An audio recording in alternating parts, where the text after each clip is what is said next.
Hi, this is Adam from Small Town Machine Shop with our next video in the motor series. Now this is the data plate on this. Let me zoom out. This Craftsman standard motor. There's a million of these motors out there. Maybe even 2 million. So let me zoom in here. We'll go through some of the basic stuff on the tag to look for.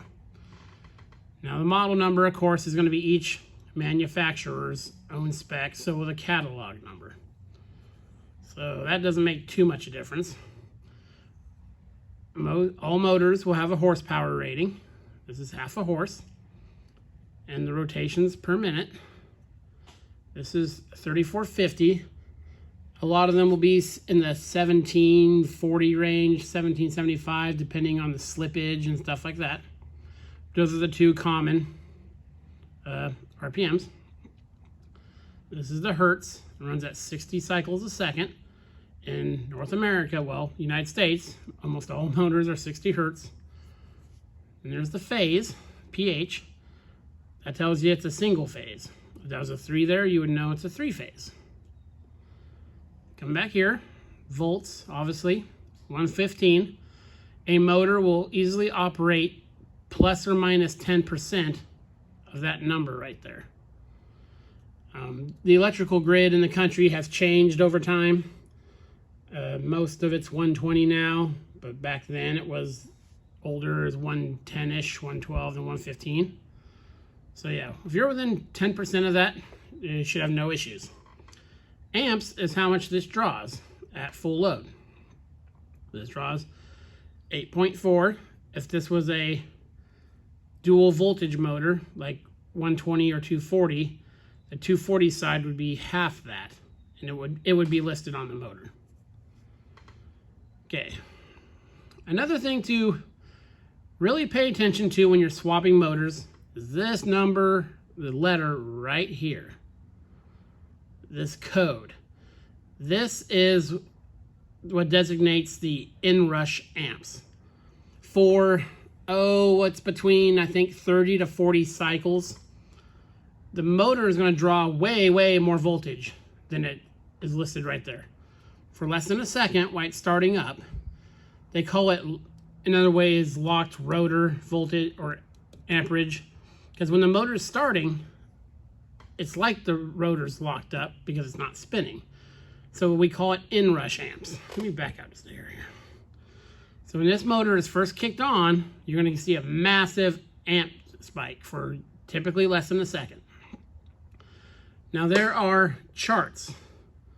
You look this up. The higher the letter, the further down the line it is, the more inrush amps the motor has. And a lot of that has to do with the type of motor. This one doesn't have it. I'll show you on the other one. It has a type, and that'll be what the motor's for. Is it full voltage, right at startup, and stuff like that. Just what the motor's designed for will affect that a lot. So that is very important for sizing breakers and stuff like that. We'll talk more about that in a later video. That's the temperature. Most of them are 40. And then time rating, this is a continuous. So it's rated to run all the time. Sometimes air compressor motors will say special or intermediate or something there.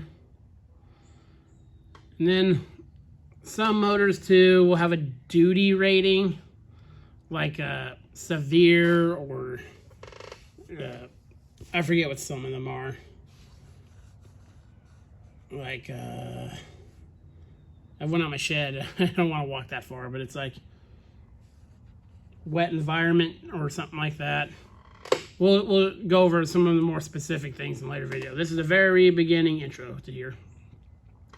The frame tells you what the motor is, as far as the mounting and shaft middle of shaft to base plate diameter or distance.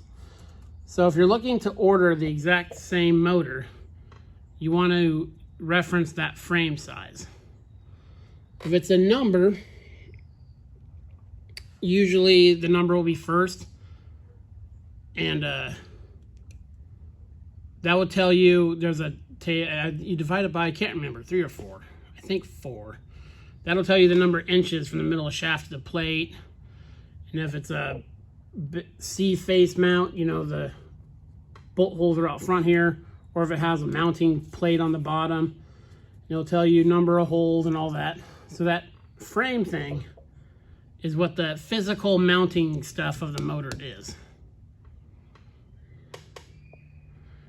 And a lot of this here will be bearings. A lot of motors will give you the number of the bearings, both front and rear. This one just says sleeve. Again, we talked about that, and this is just the manufacturer stuff. And then they're all going to have a wiring diagram on them. Hopefully it's on the tag. Some of them have it on the inside of this wiring cover. I don't like that because a lot of the times this is missing when you buy them at an auction. As you can see, it's a capacitor motor. So I like it when it's on the tag. I prefer a metal tag. Because if you get some kind of solvents on here, it'll wipe this off. And that's no good. So that's that motor. Basic stuff. Pay attention to the voltages, the amperages, and the code. Now I'll take a look at this 3-phase motor. And let me see if I can pick up the very faint writing. Same thing. It says it's a 3-phase AC motor. Model, this is a 3/4 horsepower, RPM. This is a 60 or 50 hertz motor, so that's why there's 2 different RPMs. Frame, same thing. Duty, continuous duty. I'll go over service factor in a later video. Again, type, this is a P, so that's gonna have a lot of Inrush amps on her when she's starting up, or code is K. Let's go. So we take our amps, which are over here, 8 at 220. So we find out that, and then you multiply that by that, and it gets up there quick.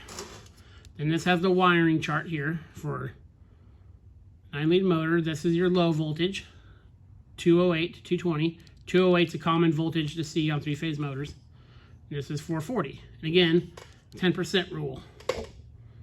And you should be good to go. And there'll be other things on the tags. If it's like an inverter duty motor, those are good to put on VFDs and stuff like that. That's mostly for like pumps or running it off a phase converter. But realize if you run a 3-phase motor on a variable frequency drive, it's not the same as running it on a true drive, like, you know, for a pump and all that. It's not going to run as efficiently. Again, here's the wiring part. And then it's not on the tag. Your shaft size, they're pretty standard. Good thing to do when you first buy a motor is make sure it spins freely. Check in play. And like on a 3-phase motor, actually I'll save that for the wiring of them. Just check inside. If they've been sitting outside, it's not uncommon for there to be a wasp nest in there. What I do when I first get them, because if you buy these at an auction that's outside, they're going to be sitting outside in the weather. I dry them out in my shop. I just let them sit. I have a fan I keep out here just for blowing air in them for a couple days. I usually take them apart, and we'll do that in the next video, and I'll pull everything out, get all the spider egg sacs out of there or anything else that's in there. Make sure everything's dry before you put power to these.